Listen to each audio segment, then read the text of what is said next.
Visual Tapes is delighted to present Mr. Colin Bean with a selection of his favourite verse and prose. And in the words of the title, Colin says, "Ow do."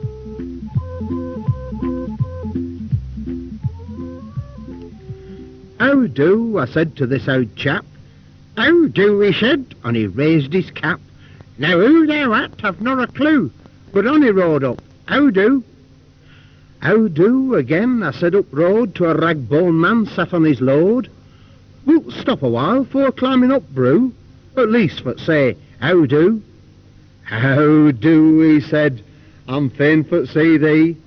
Can't gie us a push, I've hurt me knee, and on top of that, Thorsis throwed a shoe. I'm fain for to see thee. How do?" "How do?" I strained and shoved, it's true, as him and his load I pushed up brew. Then I met a farmer having trouble too, for I never stopped long enough to say how do. That was How Do by Ernest Ford. Now a poem by that famous poet, Anonymous. I have lived and I have loved, I have waked and I have slept, I have sung and I have danced, I have smiled and I have wept, I have won and wasted treasure, I have had my fill of pleasure, and all these things were weariness, and some of them were dreariness, and all these things but two things were emptiness and pain, and love, it was the best of them, and sleep, worth all the rest of them. Heaven by Rupert Brooke. Fish fly replete in depth of June, dawdling away their watery noon, ponder deep wisdom, dark or clear, each secret fishy hope or fear. Fish say they have their stream and pond, but is there anything beyond? This life cannot be all, they swear, for how unpleasant if it were. One may not doubt that somehow good shall come of water and of mud, and sure the reverend eye must see a purpose in liquidity. We darkly know by faith, we cry, the future is not wholly dry. Mud unto mud, death eddies near, not here the appointed end, not here, but somewhere beyond space and time is wetter water, slimier slime, and there, they trust, there swimmeth one who swam ere rivers were begun, immense of fishy form and mind, squamous, omnipotent, and kind. And under that almighty fin the littlest fish may enter in. Oh, never fly conceals a hook, fish say, in the eternal brook, but more than mundane weeds are there, and mud celestially fair. Fat caterpillars drift around, and paradisial grubs are found, unfading moths, immortal flies, and the worm that never dies. And in that heaven of all their wish, there shall be no more land, say fish. Cliff Gerard's idea of heaven is surely summed up in Jemmy's Garden. When Jemmy Warburton retired, he bought a bungalow with a lovely view at Pennines t'other side of Clitheroe. Wife thought at terraced house they'd left, as opened onto the street, where all they had outside back door were 48 square feet of corporation flags a midden, 10-foot high brick walls, a shed for Jemmy's pigeons, and a hut for nature calls. Says, "Hey, Jemmy, this is it. Thou's bout me paradise. Now get the curate off right away and make this garden nice." Well, Jemmy did as he were told, for sake of keeping peace. He bought a book on gardening, his efforts never ceased. He shifted Scotch grass, buttercups, colt's foot and clover too, built fancy walls, a waterfall, a wrought iron gate or two. He buried paint tins, cement bags, builders' tranclements, chunks of mortar, plasterboard, and an empty crate of bents. And 2 years later, the garden could compete with pursy throwers. Relations come from miles away and gawped at all his flowers. Chrysanthemums, convolvulus, clematis, columbine, nasturtiums, pansies, polyants, and marigolds divine. One summer's day, new vicar called, and Jemmy showed him round. The Reverend Arkwright stood aghast. "'Tis paradise I found," he rambled on like vicars do, appraising it to skies. "Another God-made miracle, but then it's no surprise. It proves what God and man can do. Man cannot work alone." Jem sighed, "I wish they'd seen it when he had it on his own." Here now's an amusing little exercise in verbal dexterity by one of the poets we all fondly remember from our school days.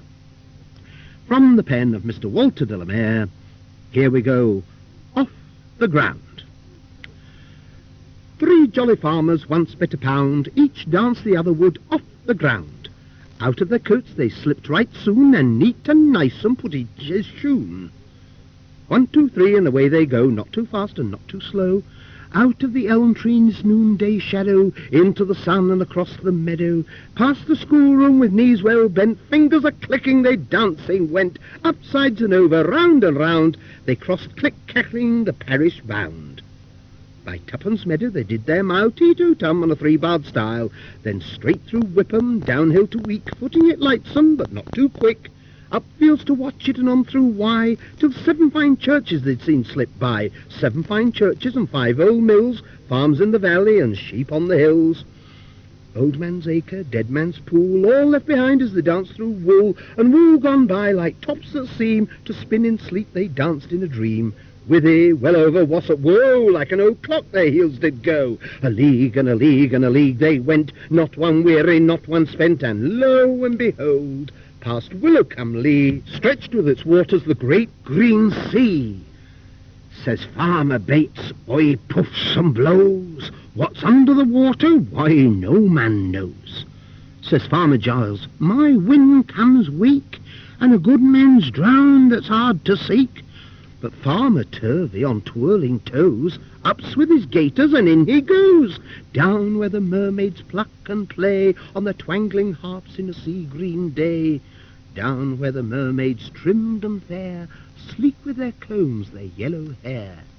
Bates and Giles on the shingle sat, gazing at Turvey's floating hat, but never a ripple nor bubble told what he was supping off plates of gold. Never an echo through the sea of the feasting and dancing and minstrelry. They called, called, called. Came no reply, naught but the wavelet's sandy sigh. Then glum and silent they sat instead, vacantly brooding on home and bed, till both together stood up and said, "Us knows not, dreams not where you be, Turvey, unless in the deep blue sea. But here's our pounds, and they come most willing. Here's us 2 paying our 40 shilling. For it's certain sure, Turvey, safe and sound, you've danced us square, Turvey, off the ground." Here now is de la Mare in a different mood. A favourite poem of mine, if only because of the serenely quiet atmosphere it produces. Slowly, silently, now the moon walks the night in her silvery shoon. This way and that she peers and sees silver fruit upon silver trees. One by one the casements catch her beams beneath the silvery thatch. Crouched in his kennel like a log with paws of silver sleeps the dog.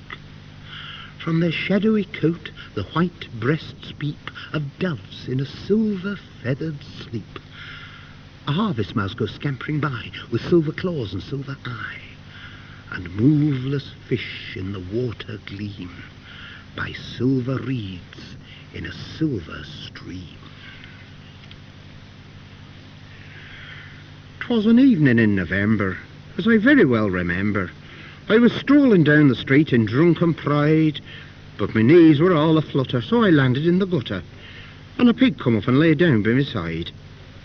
Yes, I lay there in that gutter, thinking thoughts I could not utter, when a colleen passing by did softly say, "You can tell the creature boozes by the company he chooses." At that the pig got up and walked away. Sir John Betjeman wrote this beautiful poem called The Diary of a Church Mouse. Here, among long discarded cassocks, damp schools and half-split open hassocks, here where the vicar never looks, I nibble through old service books. Lean and alone I spend my days behind this Church of England bays. I share my dark forgotten room with 2 oil lamps and half a broom. The cleaner never bothers me, so here I eat my frugal tea. My bread is sawdust mixed with straw, my jam is polished for the floor. Christmas and Easter may be feasts for congregations and for priests, and so may Whitsun. All the same, they do not fill my meagre frame. For me, the only festival at all is autumn's harvest festival, when I can satisfy my want with ears of corn around the font. I climb the eagle's brazen head to burrow through a loaf of bread. I scramble up the pulpit stair and gnaw the marrows hanging there. It is enjoyable to taste these items ere they go to waste. But how annoying when one finds that other mice with pagan minds come into church my food to share, who have no proper business there. 2 field mice who have no desire to be baptized invade the choir. A large and most unfriendly rat comes in to see what we are at. He says he thinks there is no God, and yet he comes. It's rather odd. This year he stole a sheaf of wheat. It screened our special preacher's seat. And prosperous mice from fields away came in to hear the organ play, and under cover of its notes ate through the altar's sheaf of oats. A low church mouse who thinks that I am too papistical and high, yet somehow doesn't think it wrong to munch through harvest evensong. While I, who starve the whole year through, must share my food with rodents who, except at this time of the year, not once inside the church appear. Within the human world I know such goings-on could not be so. For human beings only do what their religions tell them to. They read the Bible every day, and always night and morning pray, and just like me, the good church mouse, worship each week in God's own house. But all the same, it's strange to me how very full the church can be, with people I don't see at all, except at Harvest Festival. Here now is a little article from the Strand magazine of 1850. It's all about cricket. Cricket is amongst the unfunniest of games, but so strong is our craving for laughter that every half hour we must have our chuckle. There are certain regularly recurring incidents which we recognise as mysterious signals for mirth, as surely as the theatre audience recognises that it is time to laugh whenever a comedian in a musical comedy comes on with a cricket cap perched on his head and sock suspenders showing on his legs. Of these incidents, perhaps the most noteworthy is the great wicket-keeper joke. Now, suppose the batsman pushes the ball towards square leg, and suppose there is no square leg to field it, and suppose the wicket-keeper, being next of kin, races after it as hard as he can go. Now, what invariably happens, eh? Someone cries out, "Look, look, look, look, look at the old wicket-keeper running." He laughs, the man next to him laughs, and the man next to him, and in 5 seconds the laughter has spread right round the ring, and every true-born Briton is crying, "Look, look, look, look at the old wicket-keeper running."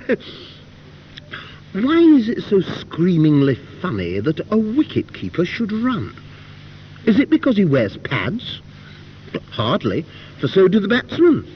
Is it because he wears gloves again? The batsmen present a parallel. And when the batsman makes 100 runs, he's not 100 times derided. The spectators do not cry, look, look, look, look, look at the old batsman running. Only wicket-keepers are old. Wicket-keepers and sometimes umpires. Around about the same year, 1850, an anonymous gentleman made this cry from the heart when he gave forth on the subject of sisters-in-law. They looked so alike as they sat at their work. What a pity it is that one isn't a Turk. The same glances and smiles, the same habits and arts, the same tastes, the same frocks, and no doubt the same hearts, the same irresistible cut of their jibs, the same little jokes and the same little fibs, that I thought the best way to get out of my pain was by heads for Maria and t'other for Jane. For hang me, it seemed not to matter one straw which dear became wife and which sister-in-law. But now I will own I feel rather inclined to suspect I've some reason to alter my mind, and the doubt in my breast daily grows a more strong one, that they're not quite alike, and I've taken the wrong one. Jane is always so gentle, obliging and cool, never calls me a monster, not even a fool. All our little contentions, 'tis she makes them up, and she knows how much sugar to put in my cup.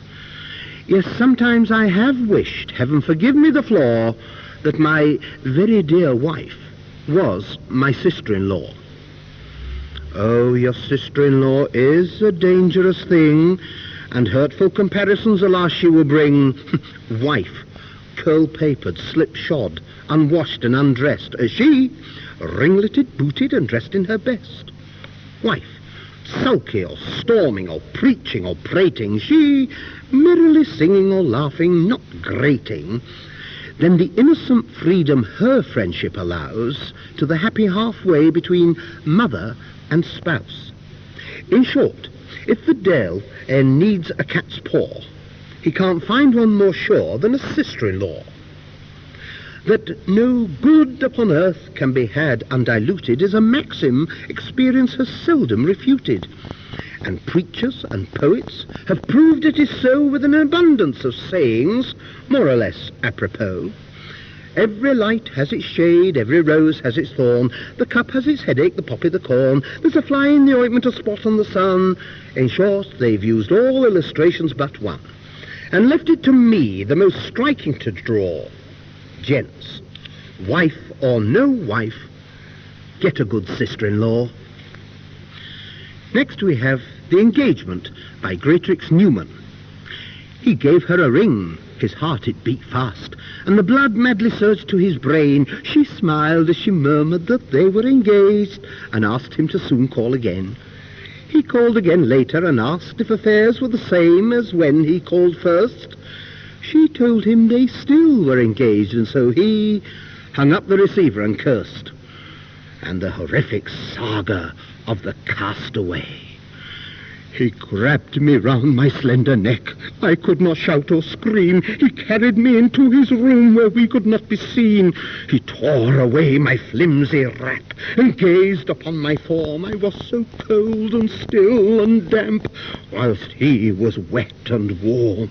His feverish mouth he pressed to mine. I let him have his way. He drained me of my very self. I could not say him nay. He made me what I am, alas. That's why you see me here, a broken vessel, broken glass, that once held bottled beer.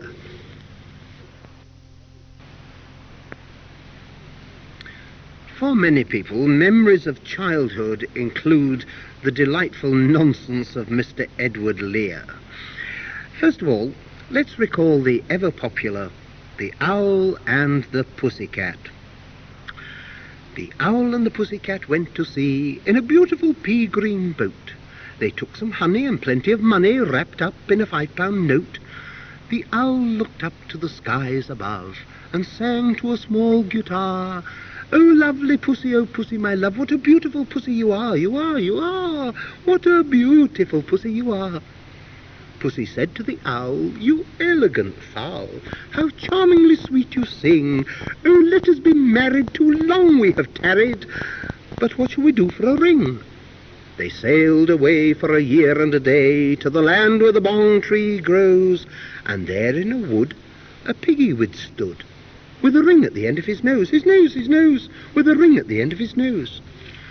Dear pig, are you willing to sell for 1 shilling your ring? Said the piggy. I will.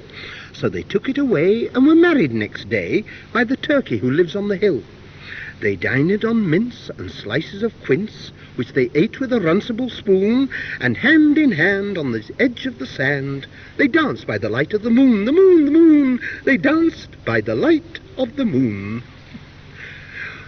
With the name of Edward Lear, those other favourites, limericks, come to mind. Nobody knows just how many times that young lady of Thingamy, or the old man there was of What's-it, got up to their dubious, ridiculous, and highly amusing antics, sometimes with rather ironic and even cruel endings. But then it's a point of view held by a lot of people that there is an instinctive hint of cruelty in some children. So what is the attraction of the limerick? Well, here's what another poet, whose name, alas, we don't know, said of the limerick. Well, it's partly the shape of the thing that gives the old limerick swing. These accordion pleats, full of airy conceits, take it up like a kite on the wing. Here's one of Edward Lear's earliest little efforts. There was an old man with a beard who said, it is just as I feared. 4 larks and a wren, 2 owls and a hen have all built their nests in my beard. Over the years, of course, people have never stopped inventing new limericks, and let's face it, some of them are often better than Mr. Lear's own, aren't they? There was an old fellow of Lyme who married 3 wives at one time. When asked why the 3rd, he replied, one's absurd, and bigamy, sir, is a crime. And for those people who prefer to pronounce the name Lyme as Lim, there was an old fellow of Lim who said, oh, I wish I was slim. So he lived for 2 weeks on a nut and 2 leeks, and that was the last heard of him. I always said dieting was nonsense anyway. Now then, there was a young lady of Tottenham who'd no manners, or else she'd forgotten 'em. At tea at the vicar's, she tore off her garters because she explained she felt hot in 'em.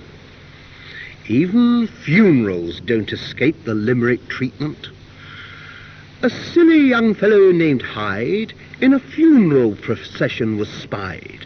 When asked who is dead, he just giggled and said, I don't know, I just came for the ride. Could one say, I'm only here for the beer? Sorry. A learner was driving his car when, just joking, his son said, Papa, if you drive at this rate, we're going to be late. Drive faster. He did, and they are.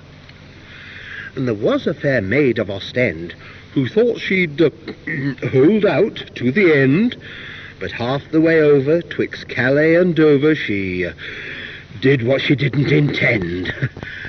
Conversely, oh dear, big words now. Conversely, there was the young lady of Joppa who came a society cropper. She went to Ostend with a gentleman friend, and the rest of the story's improper. And let's not overlook that prime example of geriatric vandalism. There was an old man of Darjeeling who travelled from London to Ealing. It said on the door, please don't spit on the floor, so he carefully spat on the ceiling. Of course, one always lives in hopes that eventually the happy day will arrive, and it happened, as Cliff Gerard says, for Joe. Each time our Joe become a dad, he'd act all posh and regal, and hoping it would be a lad, he'd book top room at the Eagle. For every time Joe get let down, as lass would follow lass, his brow would wrinkle in a frown. He could scarcely raise his glass. Relations didn't mind one bit. 12 lovely do's they'd had. They'd say, "Come on, Joe, this is it.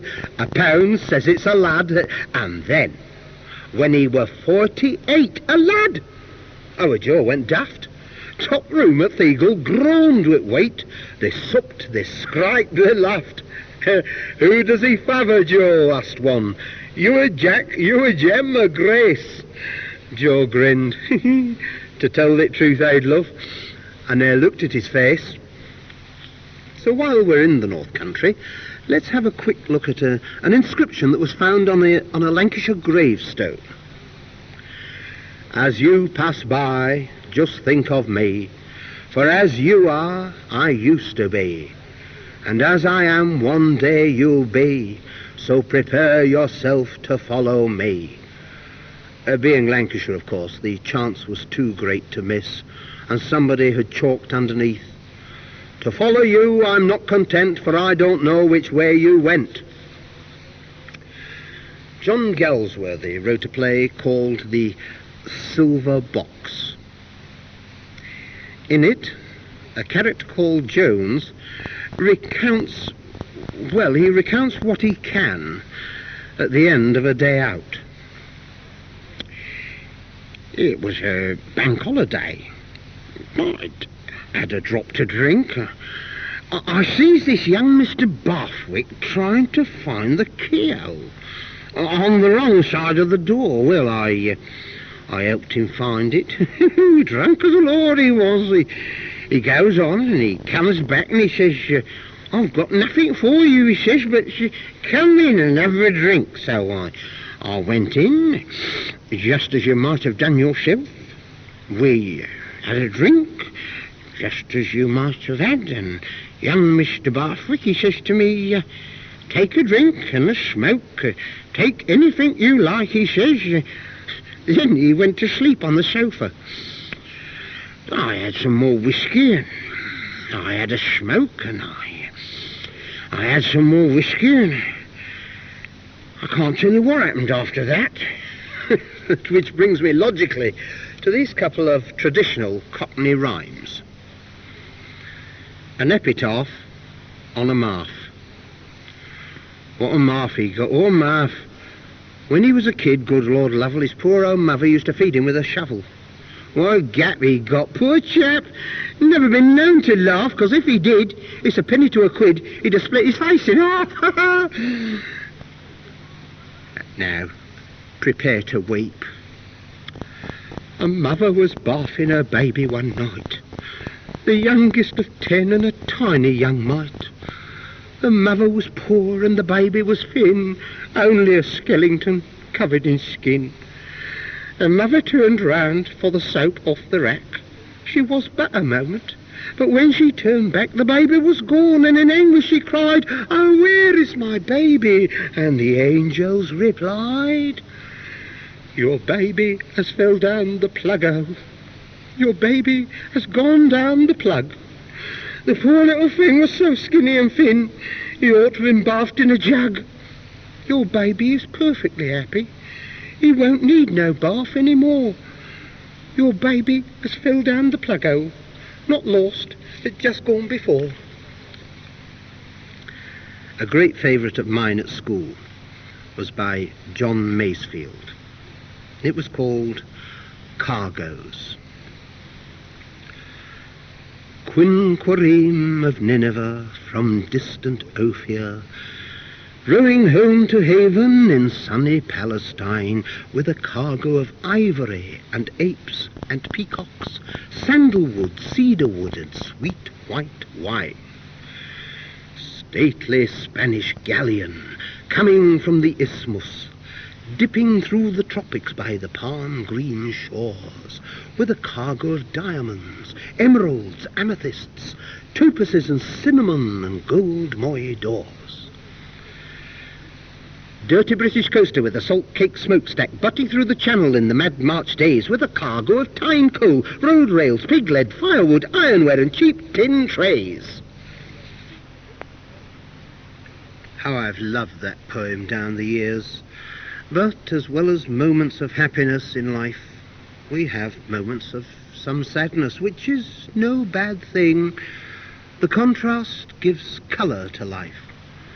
All part of life's rich pageant, we say. But how dull that pageant would be completely without meaning, unless sometimes we had the darker shadows to contrast with the highlights. As when Bill Gerard asks, "Why me, Lord?" We were happy together, my love and I.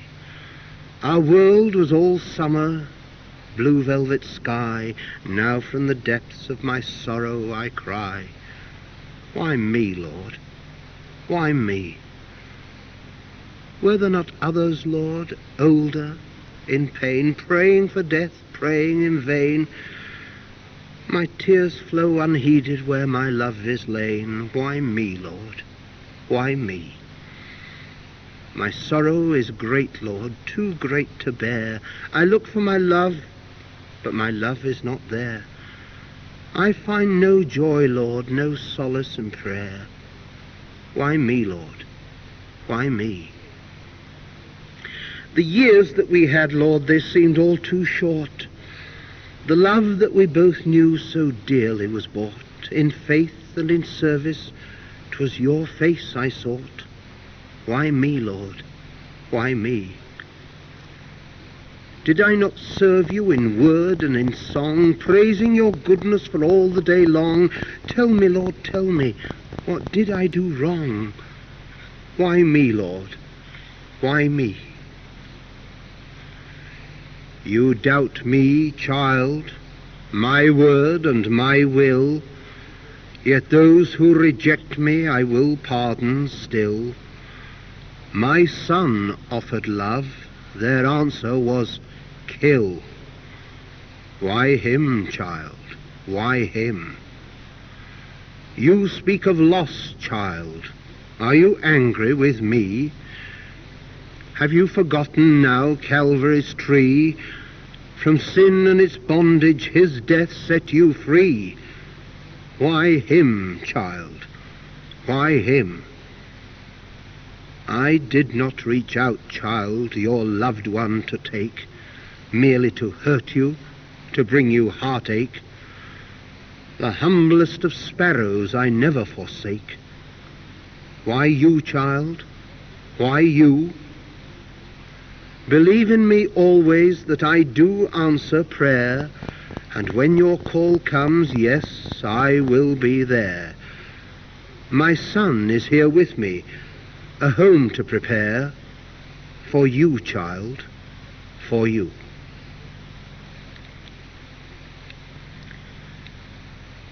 Another lovely poem. Again, the author is anonymous. This is called The Carpenter's Tale. I've always had pride in my work, lad, in things that I've made or I've done.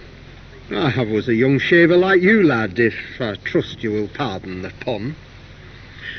I was working around Bethlehem, just plying my carpenter's trade, and folks would come from miles around to see all the things I'd made. I recall one job were a stable, I swear it were fit for a king. Then at the time of the census, there happened a very strange thing. A couple arrived for the counting. Poor lass, she were nearing her time, so they let 'em stay neat in a stable. It happened to be that one of mine. I remember that night, it were frosty, and a bright star just hung overhead. Lass laid her babe in the manger, for it were the only place for a bed. Then almost afore you knew it, 3 chaps arrived from afar. It seems, at least that's how I heard it, as they'd followed this lovely bright star. Now, them shepherds, I reckoned, were viewing my stable, assessing its worth, but no. Seems they'd all seen an angel who sang of a heavenly birth. Aye, that were a neat to remember. Yon lass sitting there with her son, and all the folks gazing around like, made me proud of a job right well done. But trade's been going downhill, lad, for nigh on some 30-odd years. When I think of what I've come down to, I tell you, it moves me to tears. It's crosses that I'm making now, lad. I made one for a chap t'other day. It's funny, but when he'd got it, I thought of that babe in the hay. So I reckon I'll be moving on, lad. I've no pride in what I've just made. I've heard of a job going Nazareth way for a man with the carpenter's trade. Well, I hope you've enjoyed my little selection of bits of poetry and prose. But you know, when I was at school, it must have been the case that I couldn't really decide whether I wanted to be an actor or a writer, a poet. During an English lesson, and Shakespeare, this suddenly came to mind. I wrote it down, and I called it Albert the Fourth, Part 1, with apologies to Marriott Edgar. I'll tell thee a tale of a leet-hearted lad, a lad what has now rose to fame. It weren't what you call a glorious rise, though Albert himself weren't to blame. It were English at school, and Mester just said as he'd get a good part in a play for someone who were a bit biggish at yed and could walk in a hotspur-like way. It's a right gradely part, the Mester went on. It's a cert as they'll just fit the bill. There's only some 5,000 lines to be learnt, and in Harmer they'll look a right pill. Now, Prince Hal in the play were another big part, being played by a big lad called Joe. When Albert heard this, he trembled and said, "Cut me head off, Joe Gubbins' horn." Oh, with some gentle persuasion and a clout of it lug, young Albert got on with the job. If somebody else had learned it, he said, I'd give him a couple of bob. On neat of the show, he went with a bang. "Gather round me, ye varlets," he rants, and weren't it a jolly good job as they did? 'Cause Albert had left off his pants. And so I leave you with Cliff Hayworth's famous Gradely toast. Gradely good health to thee and to thine. Gradely good health from me and from mine. Gradely good health on land, air or sea. Gradely good health wherever you be. Gradely good health. What more can I say? Except gradely good health in a right gradely way. Bye-bye.